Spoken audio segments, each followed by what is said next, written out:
இந்த நகரத்தின் மறைந்து போன வரலாறு. இந்த நகரம் பற்றி குறைவாக பேசப்படும் உண்மை. ஒரு பெரிய நகரம் ஒரே நாளில் காலியாகிவிட்டது. ஏன் தெரியுமா? இந்தியாவில் ஒரு அழகான நகரம் இருந்தது, ஃபதேபூர் சிக்ரி. இதை கட்டியவர் அக்பர். ஒரு காலத்தில் இது முகல் பேரரசின் தலைநகரம்.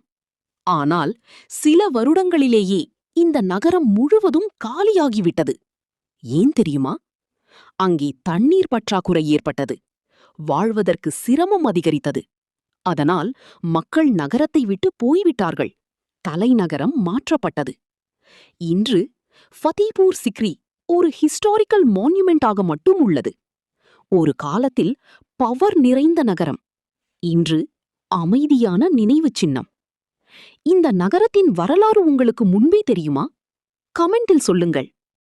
இன்னும் நிறைய வரலாறு பத்தி தெரிஞ்சுக்க நம்ம சேனலை சப்ஸ்கிரைப் பண்ணுங்க, லைக் பண்ணுங்க, ஷேர் பண்ணுங்க. மறக்காம கீழே இருக்கிற பெல் பட்டனை பிரஸ் பண்ணுங்க.